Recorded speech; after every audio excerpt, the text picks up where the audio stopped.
أعوذ بالله من الشيطان الرجيم بسم الله الرحمن الرحيم قل إن كنتم تحبون الله فاتبعوني يحببكم الله وقال رسول الله صلى الله عليه وسلم لو كان موسى حيا لما وسعه إلا اتباعي صدق الله العظيم وصدق رسوله النبي الكريم اللهم صل على محمد النبي الأمي وعلى آله وأصحابه وسلم تسليما মুআজ্জাজ মুরব্বিয়ানে ইযাম আমার উস্তাদ সমতুল্য মুরব্বিয়ানে কেরাম এবং উপস্থিত তালেবানে ইযাম এবং তাওহীদবাদী মুসল্লিয়ানে কেরাম যারা মাইকের আওয়াজ শুনছেন, আল্লাহ তাআলা আমাদেরকে তৌফিক দিয়েছেন আবারও শানে রিসালাত সম্মেলনের আয়োজন করার। আল্লাহ পাকের দরবারে লাখো কোটি শুকরিয়া, আলহামদুলিল্লাহ।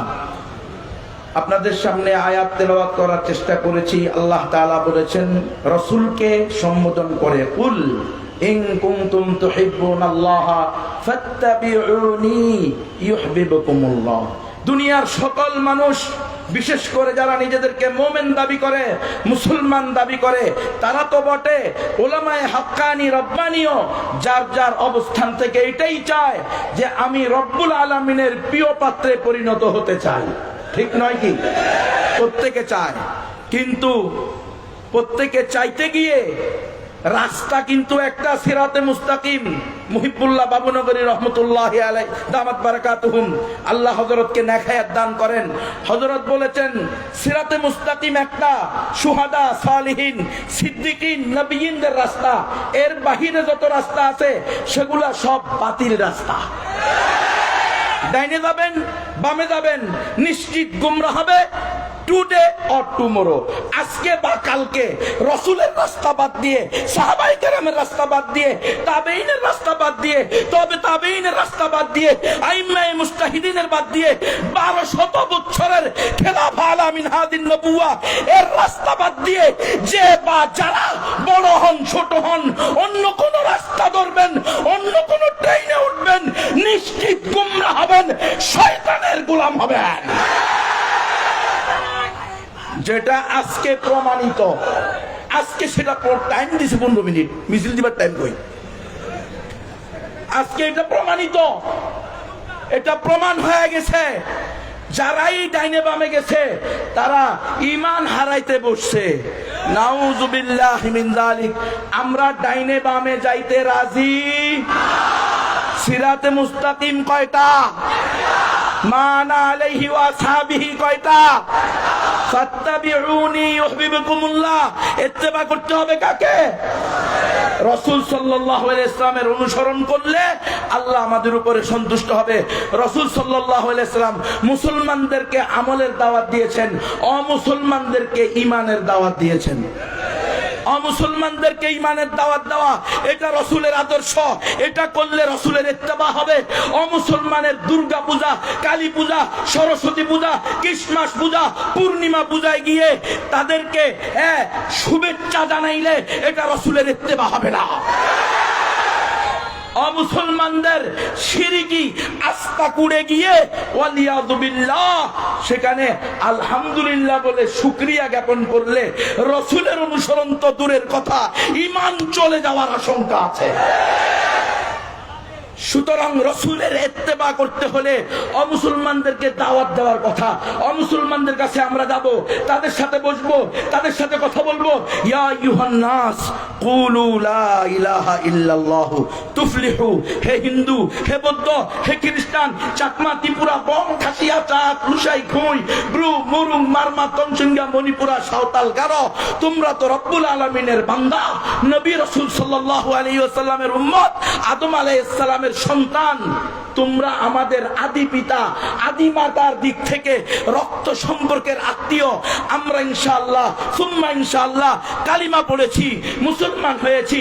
লা ইলাহা ইল্লাল্লাহ মুহাম্মাদুর রাসূলুল্লাহ। তোমাদেরকেও আমরা ওই আদি পিতা, আদি মাতার সম্পর্কীয় আত্মীয়তা ভালোবাসার কারণে আমরাও তোমাদেরকে আমরা যেই জান্নাত যেই সঠিক রাস্তায় অগ্রসর হইতেছি সেই রাস্তার দিকে আহ্বান করিতেছি। কুলু লা ইলাহা ইল্লাল্লাহু তুফলিহুন। এই দাওয়াত দেওয়া হইতেছে না, দাওয়াত দেওয়া হইতেছে আপনারা যেন বুক ফুলিয়ে দুর্গা পূজা পালন করবে, এটা বলা হইতেছে। নাউযুবিল্লাহি মিন যালিক। আজকে দুর্গা পূজা, কালী পূজা, বিভিন্ন পূজায় গিয়ে হিন্দু নারী পুরুষের কীর্তন নাচ গান দেখা হইতেছে। নাম মৌলানা সাহেব, নাম শেখুল হাদিস সাহেব, নাম ধর্ম উপদেষ্টা আফম খালেদ সাহেব। আপনারা মৌদুদিবাদের বিরোধিতা করবেন তো নিজেদের লোকদের মধ্যে কেউ যদি এরকম হয় তার বিরোধিতা করতে হবে না। আমরা যেমনি ভাবে ফ্যাসিস্ট শেখ হাসিনার বিরোধিতা করেছি, আমেরিকার বিরোধিতা করব, আমরা ইন্ডিয়ার বিরোধিতা করেছি, আমরা আন্তর্জাতিক শত্রুর চোখে চোখ রেখে কথা বলেছি, আমরা জাতীয় শত্রুর চোখে চোখ রেখে কথা বলবো, আমরা কুরআন সুন্নাহর অপব্যাখ্যাতের ওয়ালাকেও ছেড়ে কথা বলবো না।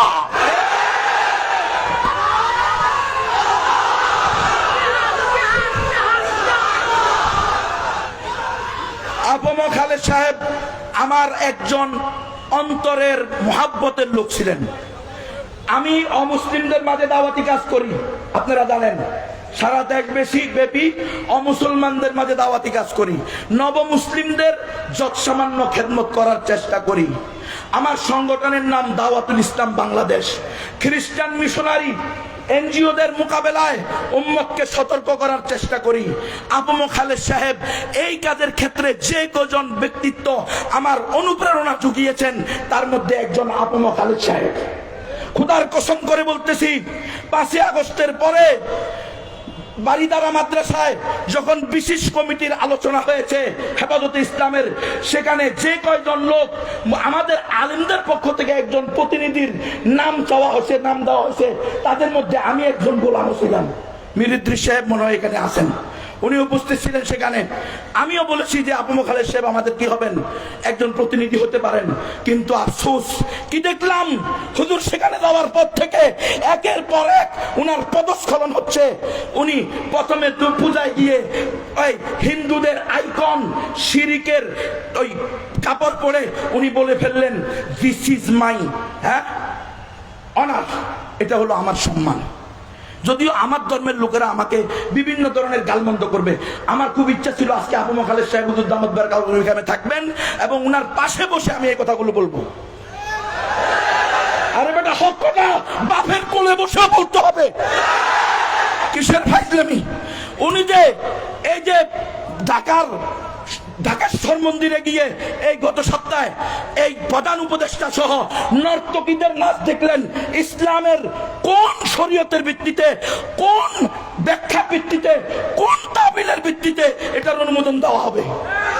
এখানে মুফতিয়ানে কেরাম আছেন, যুগ শ্রেষ্ঠ উলামায়ে কেরাম আছেন, যুগের শ্রেষ্ঠ বুজুর্গরা আছেন, উম্মুল মাদারিসের প্রধান মুফতি আছেন। উনারা বলুক, আফম খালেদ সাহেবের এই নর্তকীদের নাচ দেখা, গান শোনা মন্দিরে, ঢাকেশ্বরী মন্দিরে বসে, এটা কি কোনোভাবে যায় আছে? কোনোভাবে অনুমোদন আছে? নাই। এটা আমাদের 14 কোটি মুসলমানের ধর্মীয় অনুভূতিতে আঘাত করেছেন। প্রধান উপদেষ্টা সহ আফম খালেদ সাহেবকে অবশ্যই রব্বুল আলামিনের কাছে তওবা করার সাথে সাথে 14 কোটি মুসলমানের কাছে ক্ষমা চাইতে হবে। এটা সারা দেশের মুসলমানের দাবি হবে। হেফাজত ইসলামের মঞ্চ থেকে আমি বলে দিচ্ছি, অমুসলিমদেরকে দাওয়াত দেওয়া আমাদের দায়িত্ব। অমুসলিমরা দাওয়াত পাওয়া তাদের অধিকার। অমুসলিমরা ইসলাম গ্রহণ করবে কি করবে না সেটা কার হাতে? আমরা কাউকে বাধ্য করব না। বাংলাদেশের সংবিধানের 41 নম্বর ধারার 1 নম্বর অনুচ্ছেদের ক, যে কোনো নাগরিক তার ধর্ম পালন এবং প্রচারের অধিকার রাখে। আছে না নাই? আছে। তাহলে কেন কুড়িগ্রামের নাগেশ্বরী থানার হাফেজ ফেরদাউস হাসানকে গত 10-15 দিন ধরে যার পর নাই হেনস্থা করা হচ্ছে? সে দাওয়াত দেয় নাই, কারো মাধ্যমে 2 বোন মুসলমান হয়েছে। দেখেন মুসলমান, আপনারা যদি বলেন সংবিধান মানা ওয়াজিব, রাষ্ট্রের আইন মানা ওয়াজিব, কোন রাষ্ট্রের আইন মানা ওয়াজিব? যেই রাষ্ট্রের আইন কোরআনের সাথে সাংঘর্ষিক না, যেই রাষ্ট্রের আইন আল্লাহ রসুলের সুন্নাহর সাথে সাংঘর্ষিক না, সেই রাষ্ট্রের আইন মানা ওয়াজিব। যেই রাষ্ট্রের আইন কোরআন সুন্নাহ বিরোধী, সেই রাষ্ট্রের আইনকে ডাস্টবিনে নিক্ষেপ করা ওয়াজিব। মুসলমান কিসের মুসলমান? বেগায়রত, বেহিস, অনুভূতিহীন মুসলমান হয়ে কোনো লাভ নাই। অনুভূতি রাখতে হবে, সবাই মিলে শহীদ হব, কিন্তু তবুও মুসলমানের ইজ্জত রক্ষা করব, ইসলামের ইজ্জত রক্ষা করব, রসুলে আরবির ইজ্জত রক্ষা করব। সারা দুনিয়া শহীদ হয়ে যাবে, সারা পৃথিবী তামা হয়ে যাবে, কোন মুসলমানকে কোন কাফের অন্যায়ভাবে ধরে নিতে পারবে না। শিখেন নাই মোল্লা মুহাম্মদ উমরের থেকে? শিখেন নাই? তালেবান নাম লন্ডন, হ্যাঁ, উনি দেখাইছে উসামা বিন লাদেনকে দিয়ে দেওয়ার জন্য বহুত বড় বড় পণ্ডিতরাও গেছে, দিয়ে দেন এক ব্যক্তিকে। সারা দুনিয়াতে একটাই তো আমাদের খেলাফত রাষ্ট্র, এটা নষ্ট করিয়েন না, ইমারা শরিয়া চলতেছে। উনি বলছে একটা আয়াত দেন, একটা দলিল দেন, কোন মুসলমানকে কোন অমুসলমানের হাতে তুলে দেওয়া যায়। শুধু একটাই মারা, যদি সারা দুনিয়ার সমস্ত মুসলিম ভূখণ্ড তামা হয়ে যায়, তবু আমি Mullah Muhammad Omar, Osama bin Laden তো দূরের কথা, এই দেশের কোন কুত্তাকেও আমেরিকার হাতে তুলে দিব না। এরা আকাবির না, যারা মন্দিরে গিয়া বলে আলহামদুলিল্লাহ, আমি শুকরিয়া জ্ঞাপন করতেছি আপনাদের বুঝে আসতে পেরে। এরা আকাবির কেন? এরা আকাবির। হ্যাঁ, আমাদের 1200 বছরের ইতিহাস, রসুল আরবি থেকে নিয়ে 1200 বছর পর্যন্ত খেলাফে আলামিন হাদির নবুয়ত ছিল। এদেরকে আকাবির আসলাফ মনে হয় না। আকাবির আসলাফ এখন যারা গণতন্ত্র করে, ইহুদি খ্রিস্টানদের দেওয়া পদ্ধতি, ইসলামকে ধ্বংস করার অন্যতম হাতিয়ার, এটার নাম হলো গণতন্ত্র। গণতন্ত্র মানলে আপনার ইমান ইসলাম কিছুই ঠিক রাখতে পারবেন না। আজকে এই ফেরদাউস হাসানকে নাগেশ্বরীর সাধারণ একজন হাফেজ সাহেব, সে বড় কোনো আলেমও না, তার বাড়িতে টিন খুলে তার যে ঘেরাও আছে, বাড়ির চতুর্দিকে পর্দার জন্য যে ঘেরাও দিয়েছে, সেই টিন খুলে রাতের অন্ধকারে পুলিশ এবং উগ্র হিন্দুত্ববাদী সন্ত্রাসী ইসকনের সদস্যরা তার বাড়িতে গিয়ে তার স্ত্রীর, তার মায়ের পর্দা খুলে ফেলছে, তাদের পর্দা লঙ্ঘন করে দরজায় লাথি দিয়ে দরজা ভেঙে ঘরে ঢুকেছে। হে হেফাজতে ইসলামের নেতৃবর্গ, হে বাংলাদেশের উলামা সমাজ, আল্লাহর কাছে জবাবদিহিতা করতে হবে। আপনাদের মনে নয় এক মুসলিম বোনের ওয়া মুতাসিমার আহ্বানে হাজ্জাজ বিন ইউসুফ এক সিন্ধু বিষয় করেছে? আজকে কেন হাফেজ ফেরদাউসের মায়ের কান্না, হাফেজ ফেরদাউসের স্ত্রীর কান্না আপনার কর্ণবহরে ঢুকে না? কেন হেফাজত ইসলাম থেকে সেখানে পদক্ষেপ নেওয়া হচ্ছে না? কেন দেশের ইসলামী উলামায়ে কেরাম যারা নিজেদেরকে মনে করেন, দাবি করেন, উম্মতকে বলেন আমরা কিছু না কিছু হলে তো করতে পারবো, তো কই করলেন? আপনারা তো কিছুই করলেন না। আপনাদের তো ক্ষমতা আছে, দল আছে, দেশব্যাপী আপনাদের সংগঠন আছে, তাহলে কেন আমার ভাই হাফেজ ফেরদাউস হাসানের মায়ের পর্দা লঙ্ঘন হবে? কেন তার স্ত্রীর পর্দা লঙ্ঘন হবে? কেন তার ঘরের দরজা ওই ইসকনের সদস্যরা, ওই সন্ত্রাসী পুলিশ আর ওই সন্ত্রাসী ইসকন, দুই গ্রুপ মিলে কেন অন্যায়ভাবে ঘরে ঢুকবে? সেখানে উলামায়ে কেরামের তত্ত্বাবধানে যখন বসা হয়েছে, আমার ভাই মাওলানা আতাউর রহমান বিক্রমপুরী বহুত বড় একজন সাহসী ব্যক্তি, সব ব্যাপারে যে আমি তার সাথে একমত এমন না, কিন্তু তার এই যে সাহসিকতা, হিম্মত, এটা আমার কাছে ভালো লেগেছে। সে চলে গেছে সেখানে, পুলিশ কয় আতাউর রহমান বিক্রমপুরীর সাথে আমরা বসবো না। কেন?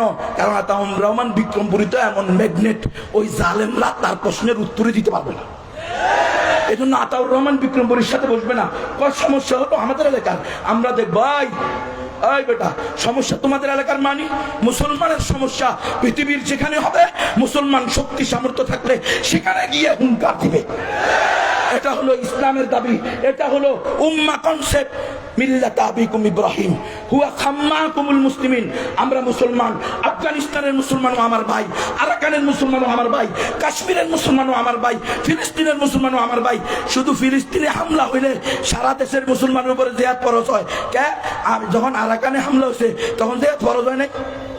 হ্যাঁ, ফতুয়া দুই রকম হবে কেন? ফতুয়া সব জামায় একরকম হবে, ফিলিস্তিন যেই কারণে ফিলিস্তিনে হামলা হওয়ার কারণে জিহাদ ফরজ হয়েছে, একই কারণে আরো বহু বছর পূর্বে আরাকানে হামলা হওয়ার কারণে জিহাদ ফরজ হয়েছে। কথা সব পরিষ্কার রাখতে হবে। আমরা অবতি বিলম্বে এই হাফেজ ফেরদাউসের মায়ের সাথে যে অন্যায় করা হয়েছে, তার বোনের সাথে যে অন্যায় করা হয়েছে, হাফেজ ফেরদাউসের সাথে যে অন্যায় করা হয়েছে, অনতি বিলম্বে প্রশাসনকে আমরা বলবো তাড়াতাড়ি মামলা নেন। আপনারা মামলা নিচ্ছেন না, আপনারা দুমুখ নীতি গ্রহণ করতেছেন। আপনারা ইসকনের সাথে আসছেন কিভাবে? আপনারা না রাষ্ট্রের দায়িত্বশীল, রাষ্ট্রের রক্ষণাবেক্ষণ আপনাদের দায়িত্ব। আপনারা একটা উগ্র হিন্দুত্ববাদী সংগঠনের সামনে আসতেন কিভাবে? যেই দুই মেয়ে মুসলমান হচ্ছে, তারা নিজেরা ফেসবুকে ইউটিউবে নিজেদের স্বীকারোক্তি দিয়েছে, আমরা স্বেচ্ছায় সজ্ঞানে কোনো প্রকার চাপ লোভ বাদ দিয়ে ইসলামকে সত্য জেনে, হিন্দু ধর্মকে মিথ্যা জেনে, 33 কোটি দেবতাকে মিথ্যা জেনে লা ইলাহা ইল্লাল্লাহ পড়ে আমরা মুসলমান হচ্ছি। তার আপন ভাইকে ফোন দিয়েছে, ভাই আমরা স্বেচ্ছায় সজ্ঞানে নিজেরা ইসলামকে সত্য জেনে মুসলমান হচ্ছি, তোমরা আমাদেরকে বুঝিও না।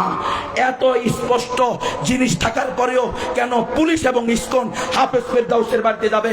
মনে রাখবেন উলামায়ে কেরাম, হেফাজতে ইসলাম, যদি আজকে আপনারা এই ব্যাপারে কথা না বলেন, কালকে আপনার স্ত্রীর পর্দা লঙ্ঘন করা হবে, আপনি কথা বলতে পারবেন না। আল্লাহ তাআলা আমাদেরকে জেনে বুঝে ইসলামের পরিপূর্ণ হকপন্থী নবীর ওয়ারিস হওয়ার তৌফিক দান করেন। আমার 15 মিনিট শেষ। ওয়া আখিরু দাওয়ানা আলহামদুলিল্লাহ।